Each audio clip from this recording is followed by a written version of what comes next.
زمین و آسمان میں حسین سا کوئی نہیں، زمین و آسمان میں حسین سا کوئی نہیں، خدا کے اس جہان میں حسین سا کوئی نہیں۔ بادشاہ حسین حسین بادشاہ حسین بادشاہ حسین حسین بادشاہ حسین، یہ دین پناہی کا شرف کس کو ملا ہے، یہ کس کا لقب ہے جو سر عرش لکھا ہے۔ بادشاہ حسین حسین بادشاہ حسین، حسین سا کوئی نہیں، خدا کے اس جہان میں حسین سا کوئی۔ السلام علیکم ورحمۃ اللہ وبرکاتہ۔ میں ہوں شفق جعفری اور آپ دیکھ رہے ہیں محرم الحرام کی اسپیشل ٹرانسمیشن پہچان ٹی وی پہ۔ حریم قلب نظر کی اذاں حسین کی ماں، حریم قلب نظر کی اذاں حسین کی ماں، جہاں جہاں بھی رسالت وہاں حسین کی ماں۔ کلام حق میں کہیں پر بھی تیرا نام نہیں، کلام حق میں کہیں پر بھی تیرا نام نہیں، یہ تیرے پردے کا ہے ایک دھیان حسین کی ماں۔ اور سنا ہے حشر کی گرمی میں انبیاء کو بھی، سنا ہے حشر کی گرمی میں انبیاء کو بھی، تیری ردا کے تلے ہے امان حسین کی ماں۔ اور علی کے لال تیرے ذکر کا کرم ورنہ، علی کے لال تیرے ذکر کا کرم ورنہ، غریب خانہ کہاں اور کہاں حسین کی ماں۔ کیا ہی خوبصورت ذکر ہے امام حسین علیہ السلام کا، کہ جس کی بدولت ہم تمام مومنین کو یہ شرف حاصل ہو جاتا ہے کہ شہزادی کونین ہمارے گھر کے اندر تشریف لاتی ہیں۔ آج ہر مومن کے گھر میں عزا خانہ سجا ہوا ہے، اور دنیا کے ہر کونے میں مجلس حسین کا بڑی شان سے اہتمام کیا جا رہا ہے، اور ذکر حسین یہ بتا رہا ہے کہ آج بھی فتح حاصل ہے تو امام حسین مظلوم کو، اور شکست خوردہ ہے تو وہ آج بھی یزید ہے اور یزیدیت ہے۔ اسی سلسلے میں پہچان ٹی وی نے جو اسپیشل ٹرانسمیشن کا آغاز کیا تھا، ہم اس سلسلے کی ایک اور کڑی آپ کے سامنے پیش کر رہے ہیں، اور ہم نے کوشش کی ہے کہ دنیا بھر سے بہترین ذاکرین جو ہیں، بہترین عالم دین جو ہیں، اور بہترین اسکالرز جو ہیں، ان کو ہم اس پروگرام میں بلائیں۔ آج میں نے ایک خاص شخصیت کو مدعو کیا ہے، اور بہترین ذاکر اہل بیت بھی ہیں۔ ان کے پاس جو انداز کلام ہے وہ بہت مختلف ہے، اور ماشاءاللہ سے پوری دنیا میں پہچانی اور جانی جاتی ہیں۔ اور اس وقت تو مختلف ملکوں اور مختلف شہروں میں جو آج انٹرنیٹ کے ذریعے سے مجالس کا اہتمام ہو رہا ہے، اس میں وہ بے انتہا مصروف ہیں۔ میں آپ کی ملاقات کراتی ہوں۔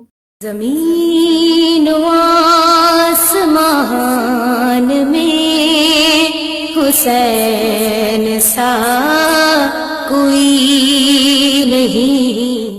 جی، میرے سامنے موجود ہیں اس وقت سیدہ شگفتہ زیدی صاحبہ، جو ذاکر اہل بیت بھی ہیں، اور اس وقت ہماری جو ہے بہت خصوصی دعوت پر اور یہاں اس وقت موجود ہیں۔ السلام علیکم، کیسی ہیں آپ شگفتہ صاحبہ؟ وعلیکم السلام۔ میں تمام اپنے سننے والوں کو اور دیکھنے والوں کو میری طرف سے السلام علیکم۔ وعلیکم السلام ورحمۃ اللہ مجھے وبرکاتہ۔ بہت اچھا لگا آپ نے مجھے دعوت دی، اور مجھے میں کوئی بہت اچھا بولنے والی تو نہیں ہوں، اور خاص طور پر جب ایسے میں میڈیا پر آؤں تو شاید میں اتنی اچھی بات نہ کر سکوں، لیکن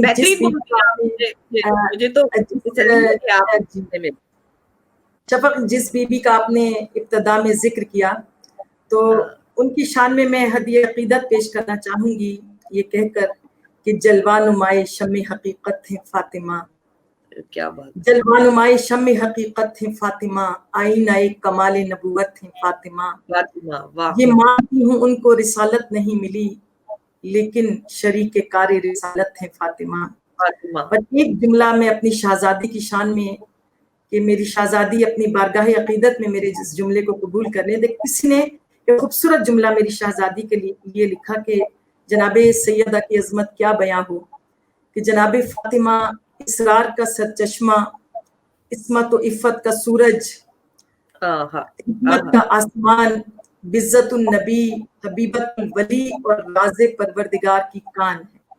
کیا شان ہے، واہ واہ سبحان اللہ، بہت پیارا بولا آپ نے. جی جی جزاک اللہ جزاک اللہ. اچھا جناب جی تو آپ نے مطلب آپ یہاں بیٹھی ہیں میرے سامنے تو میں اس کا فائدہ اٹھاؤں، اور ہم نے ذکر فاطمہ زہرا مادر گرامی حسنین سے ہم نے آغاز کیا ہے، اور جن کو رسول نے کہا تھا کہ فاطمہ میری بھی ماں ہے، تو ہم کیوں نہ کربلا کی ماؤں کے اوپر ایک نظر ڈال لیں، اور بحیثیت ماں آپ کا کیا کردار رہا ہے اپنی اولاد کو پروان چڑھانے میں، اہل بیت سے رغبت دلانے میں، اہل بیت سے مودت اختیار کرنے میں. میں چاہوں گی تھوڑا سا وہ بھی ایک نشست ہو جائے جس میں لوگوں کو پتہ چل جائے ماؤں کو کہ تربیت کس انداز سے اہل بیت کے ذکر کے حوالے سے کیسے کرنی چاہیے. اور آپ ارشاد فرمائیں کچھ.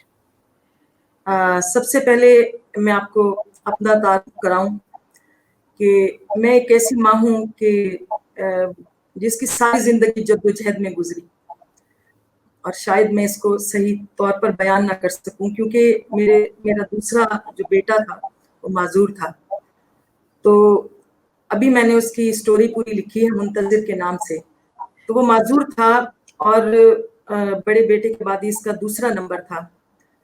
تو اس کی معذوری کی وجہ سے میرے ماشاءاللہ اس وقت 3 بیٹے تھے اور 1 بیٹی. تو ہمارے گھر کا ماحول بہت زیادہ مولا کے ذکر سے پر نور تھا ہمارے. اور مجھے اس بات کی خوشی ہے کہ میں تو چلے ذاکرہ ہوں، مجھے مولا نے یہ توفیق دی کہ میں مولا کا ذکر کر سکوں، لیکن شاید اسی ذکر کو سن کے میرے بچے اتنا بہترین پڑھتے ہیں، میری بیٹی اتنا خوبصورت پڑھنے لگی، اور میرا جو معذور بیٹا تھا وہ اتنا خوبصورت مولا کا ذکر کیا کرتا تھا کہ جس بھی محفل میں وہ جاتا تھا. تو آج جب بھی میں کبھی کوئی بھی کلام پڑھتی ہوں تو میں اپنے اس بیٹے کو بہت یاد کرتی ہوں جس کی جوانی میں اس کی ڈیتھ ہو گئی، اور اس کے ساتھ میری پوری زندگی بہت جدوجہد میں گزری. شفق انشاءاللہ میں اس کے نام سے کتاب لکھوں گی اور وہ میں آپ کو ضرور گفٹ کروں گی. اور بلکہ آپ لوگ جو مجھے سن رہے ہیں وہ فیس بک پر میری اسٹوری منتظر کو ضرور پڑھیے گا، تو آپ کو پتہ چلے گا کہ ایک ماں اپنی اولاد کے لیے کتنی قربانیاں دیتی ہے، اور اسے پروان چڑھانے کے لیے، اور اس کو کس طرح سے ان ہستیوں سے وابستہ کرتی ہے کہ وہ ان کے ذکر سے ان کے دل جو ہیں وہ معمور ہو جائیں. اور جہاں تک بس اتنا میں ذکر اپنے گھر کا کر سکتی ہوں کیونکہ میری یہ سمجھے دکھ کی رگ ہے یہ میرا بیٹا. اور جہاں تک کربلا کی ماؤں کا سوال ہے، تو جب ہم کربلا کی ماؤں کو دیکھتے ہیں تو خدا کی قسم میں بے اختیار کہتی ہوں کہ جب میرے مولا امام حسین مدینے سے روانہ ہو رہے تھے تو عبداللہ ابن عباس نے کہا کہ مولا آپ چلے جائیں لیکن اپنی بہنوں کو چھوڑ جائیں، بہنوں کو کیوں لے کر جا رہے ہیں. تو امام علی مقام نے کہا کہ عبداللہ ابن عباس کہا کہ میری شہادت سے دین بچے گا اور میری بہنوں کے جانے سے میری شہادت بچ جائے گی، میری شہادت بچے گی میری بہنوں کے جانے سے. ہم جناب سیدہ کا بھی ذکر کرتے ہیں، جناب زینب کا بھی ذکر کرتے ہیں، جناب ام کلثوم کا بہت ذکر، لیکن کربلا میں جتنا میں نے ان ماؤں کو پڑھا، میں نے کربلا میں 3 مائیں ایسی دیکھی کہ جن کا میں خصوصیت کے ساتھ ذکر کرنا چاہوں گی. اس میں ایک ماں ہے ام وہب، اور ان کے بیٹے کا نام وہب کلبی تھا، یہ کربلا کے شہید تھے، اور ان کے جو شوہر کا نام تھا ان کا نام تھا عمیر کلبی. یہ ایک مسیحی خاندان کی خاتون تھیں، اور ان کے بیٹے کی نئی شادی ہوئی تھی، کہتے ہیں 2 ہفتے کی شادی تھی، اور ان کا یہ کوفے میں ان کی رہائش تھی اور یہ کربلا کی طرف سے ان کا گزر ہوا. تو ان کے شوہر نے دیکھا کہ فوجوں کی آمد و رفت ہے اور بہت زیادہ کچھ افراتفری ہے. تو جب انہوں نے معلوم کیا، اس وقت انہوں نے اسلام قبول نہیں کیا تھا، کہا کہ جس وقت انہوں نے معلوم کیا تو پتہ چلا کہ نواسے رسول کو قتل کرنے کی تیاریاں ہو رہی ہیں اور یہ فوجیں اس لیے جمع ہو رہی ہیں. تو آپ یہ دیکھیے کہ ان کے دل پہ اس قدر شدت سے ان کے دل کے اوپر اس بات نے اثر کیا کہ انہوں نے اپنی زوجہ سے کہا کہ یہ کیسے مسلمان ہیں، یہ کیسے مسلمان ہیں کہ اس سے بہتر تو نصارہ مجوسی ہیں کہ جو اپنے نبیوں کے بچوں کا بھی احترام کرتے ہیں، اور یہ کیسے مسلمان ہیں کہ جو نواسے رسول کو قتل کرنے کی تیاریاں کریں۔ اور پھر یہ 4 لوگ، یعنی ایک نئی دلہن تھی یہ وہب اور ان کے شوہر اور یہ بیٹا اور اس کی زوجہ، یہ کربلا میں پہنچے، امام علی مقام کے ہاتھ پر انہوں نے اسلام قبول کیا، اور ان کی اتنی خوبصورت مطلب ان کی بات ہے کہ میں کہتی یہ کیسی ماں تھی کہ جنہوں نے اپنے بیٹے کو امام علی مقام کی نصرت کے لیے آمادہ کیا اور جذبہ شہادت سے اتنا سرشار کر دیا بیٹے کو کہ جس وقت بیٹے نے کہا کہ پہلے تو حضرت عمر کلبی کی بات کی شہادت، تو اس کے بعد کہا کہ جس وقت بیٹے نے جنگ کی اجازت مانگی تو امام علی مقام سے، تو امام علی مقام نے کہا کہ تمہاری نئی شادی ہوئی، ابھی تمہاری باپ کی شہادت ہوئی ہے۔ تو آپ یہ دیکھیے کہ زوجہ یہ سب سن رہی ہے، وہ نئی دلہن یہ سب سن رہی ہے۔ اس نے حضرت وہب کو بلا کر کہا کہ تم شہید ہونے کے لیے جا رہے ہو، تو میرا کیا ہوگا؟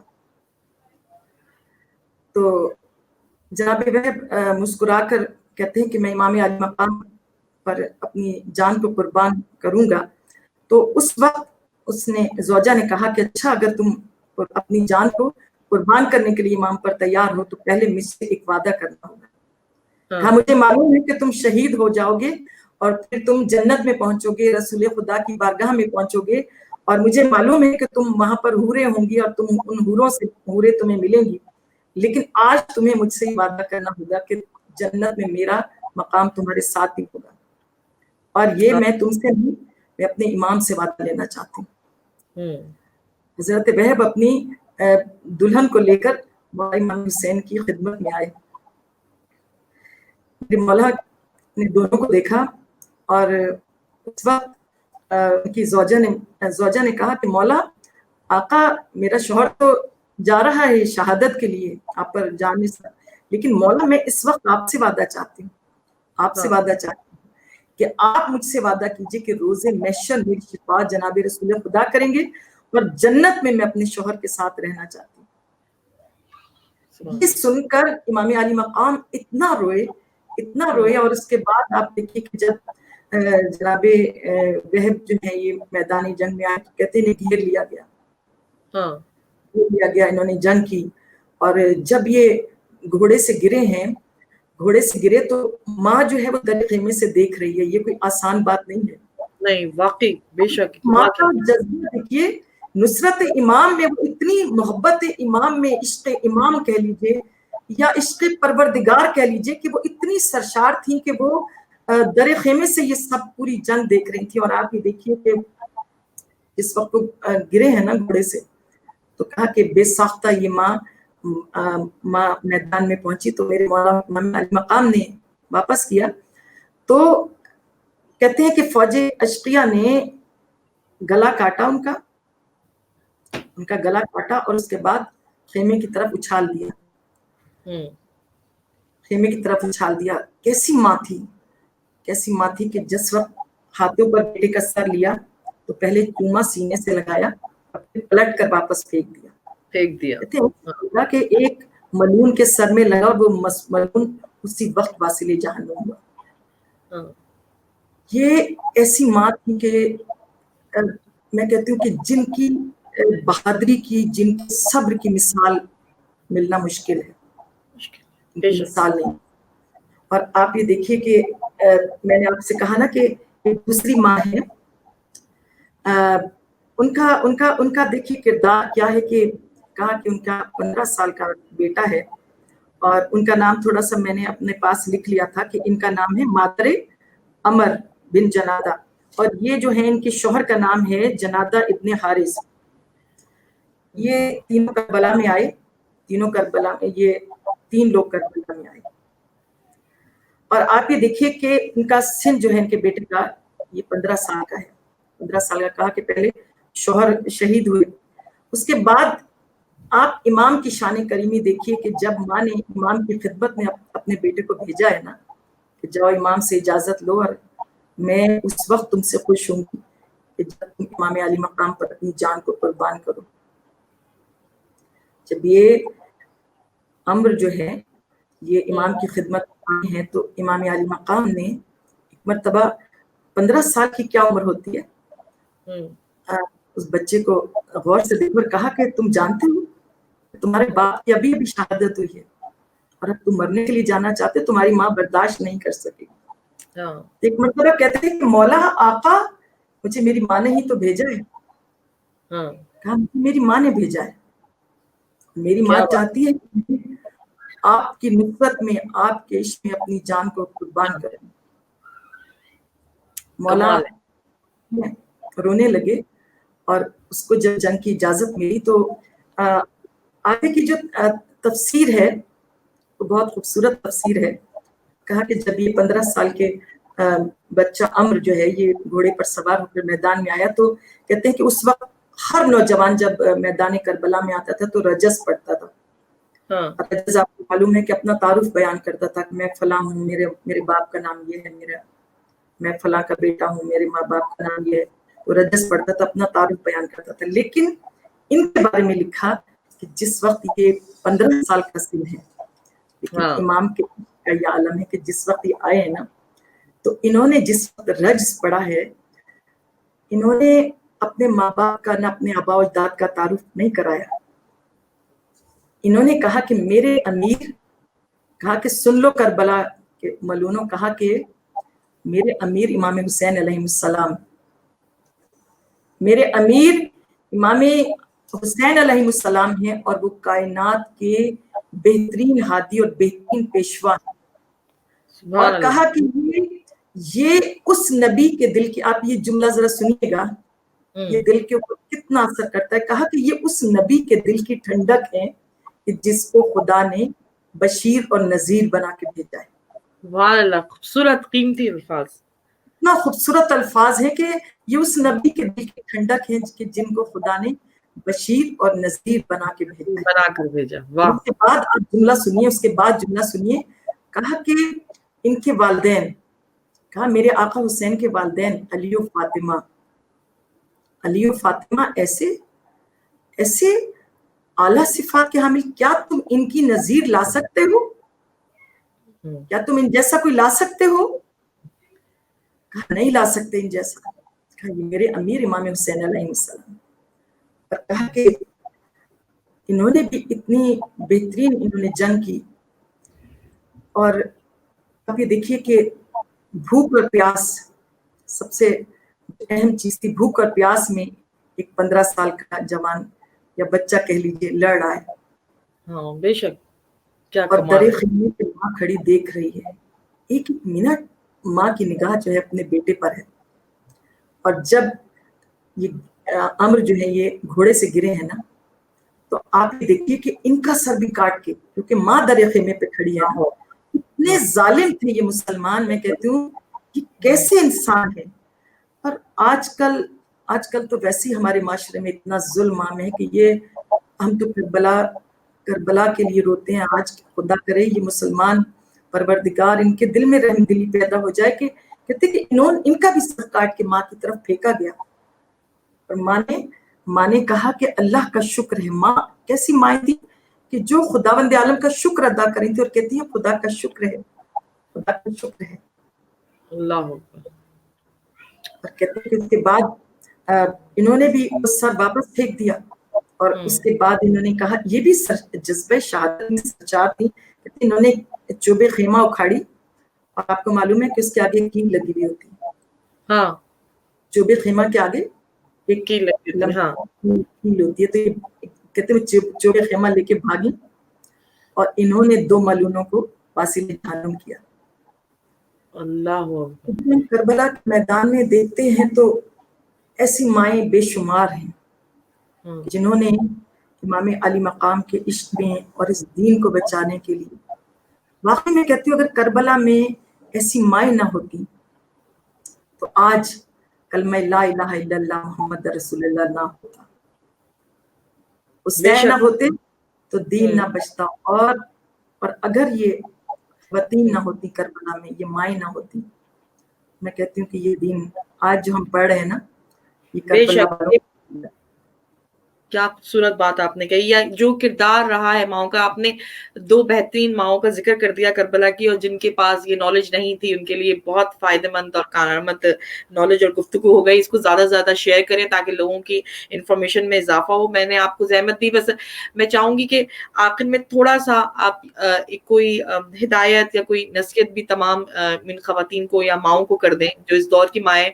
حالانکہ میں سمجھتی ہوں کہ بہت اہم کردار ادا کیا ہے ہماری ماؤں نے، اور آج کی مائیں بھی کر رہی ہیں. اس لیے گھر گھر میں جو آزاداری ہے اور یہ جو سینہ بہ سینہ منتقل ہو رہی ہے، یہ ہماری ماؤں کا سمجھے ہمارے اوپر احسان ہے جو ہم بھی کرنے کی کوشش کر رہے ہیں. تو آج کے دور کی ماں کے لیے، ہم سب کی ہدایت کے لیے آپ کیا فرمائیں گی کہ ہمیں کس طرح آزاداری کس جوش اور کس جذبے سے بنانی چاہیے؟ اس میں کوئی شک نہیں کہ آج جو بھی آزاداری ہمارے ان کی اہل بیت کی محبت جو ہمارے دلوں میں، وہ ہماری ماؤں کی وجہ سے. کسی نے کہا تھا کہ خون کی یہ عشق علی ہوتی ہے جب بھی محسوس، خون کی یہ عشق علی ہوتی ہے جب بھی محسوس، میرا دل بڑھ کے میری ماں کو دعا دیتا ہے. دعا دیتا ہے. واہ. آپ کہہ رہی ہیں کہ آج ماشاءاللہ آج مائیں بہت پڑھی لکھی مائیں ہیں، ان کی کیا بات کروں کہ لیکن جب میں اپنی ماں کی طرف دیکھتی ہوں اور جو ہمارے پرانی ماؤں کی طرف دیکھتی ہوں کہ جو پڑھی لکھی نہیں تھی، ان کی زندگی میں اور ہماری زندگی میں زمین آسمان کا فرق ہے. بالکل ایسے ہی ہے، زمین آسمان کا فرق ہے. ان کی جو پرورش تھی، آج ہم مائیں بہت بہتر طریقے پہ اپنی اولاد کی پرورش کر رہے ہیں، لیکن حقیقت یہ ہے کہ میں سب سے کہا کرتی ہوں کہ جو پرورش ان ماؤں کی تھی جو پڑھی لکھی نہیں تھی، ان کی وجہ سے آج یہ ذکر کربلا بھی ہے. اور میں سب ماؤں سے کہنا چاہوں گی کہ بس اپنے بچوں کی تربیت کا خیال کیجیے، اپنے بچوں کی تربیت کیجیے، کیونکہ دیکھیے تعلیم بھی بہت اہم ہے، لیکن تعلیم کے ساتھ ساتھ تربیت بہت ضروری ہے. اور یہ کردار جو ہے وہ ایک ماں ہی ادا کر سکتی ہے. ماں ہی بچے کو بتا سکتی ہے کہ اسے دنیا میں زندگی کیسے گزارنی ہے. تو بس اللہ تعالیٰ ہم سب کو توفیق عطا فرمائے کہ ہم بہترین مائیں بنیں اور ہمارے بچے بھی ذکر آل محمد پر پروردگار ہمارا بھی خاتمہ ہو اور ہمارے بچوں کا بھی خاتمہ اسی ذکر پر ہو، اور ساری زندگی یہ ذکر جو ہے ہماری زبان پر جاری ساری رہے. آمین. اللہ تعالیٰ سب کو میرے مولا پروردگار سوائے غم حسین کے کوئی غم نہ عطا کرے. شفق مجھے بہت خوشی ہے کہ مجھے اتنے اچھے موضوع پر اس پہ تو جتنی زیادہ بات کی جائے لیکن آپ نے بڑے مختصر وقت میں بہت آپ نے ہمیں بہت نالج بھی دی اور بہت خوبصورت انداز سے آپ نے بیان کیا. جی آپ ایک اور ماں کا ذکر کر رہی تھی کربلا کے حوالے سے، میں چاہوں گی وہ بھی شامل گفتگو ہو جائے. اس میں کربلا کی ماؤں میں جہاں میں نے اور ماؤں کا ذکر کیا، دو ماؤں کا بڑا خوبصورت ذکر ہو گیا. ان میں ایک ماں تھی جن کا لقب جو تھا وہ ام خلف تھا، اور یہ حضرت مسلم ابن اوسجا کی بیوی تھی، زوجہ تھی. ان کا یہ تین لوگ جو تھے یہ کربلا میں آئے، اور ان کا دل قدرتی طور پر اتنا محبت اہل بیت سے معمور تھا کہ یہ ان کے عشق میں جیسے گرفتار ہو کر آئے، اور ان کا جذبہ شہادت تینوں کا ایک جیسا تھا. اور آپ یہ دیکھیے کہ سب سے پہلی مطلب جو شہادت ہوئی ہے وہ حضرت مسلم ابن اوسجا کی تھی. جب باپ کی شہادت ہوئی تو بیٹا مولا امام حسین کے پاس آ کے، اس کا نام خلف تھا، وہ آیا اور مولا امام علی مقام سے جب اجازت طلب کی تو مولا نے وہی جملہ کہا، کیونکہ کریم ہے نا، آپ کسی ماں کا دکھ نہیں برداشت کر سکتے، کریم میرے مولا ہے. مولا نے جواب دیا کہ تمہارا باپ بھی شہید ہوا ہے، تمہاری ماں کو تمہارے مرنے کا، تمہاری شہادت کا بہت بڑا صدمہ ہوگا، تمہاری ماں یہ صدمہ برداشت نہیں کر سکے گی. اس نے ایک دم سے مولا کا چہرہ دیکھ کر کہا کہ مولا میری ماں نے مجھے بھیجا ہے، اور میری ماں تو اس وقت تک مجھ سے راضی نہیں ہوگی کہ جب تک میں آپ پر اپنی جان کو قربان نہیں کروں گا. میری ماں جذبہ شہادت سے معمور ہے، اور اس نے میرے دل کو جذبہ شہادت سے معمور کر رکھا ہے، اور مجھے آپ کی نصرت کے لیے آمادہ کر رکھا ہے.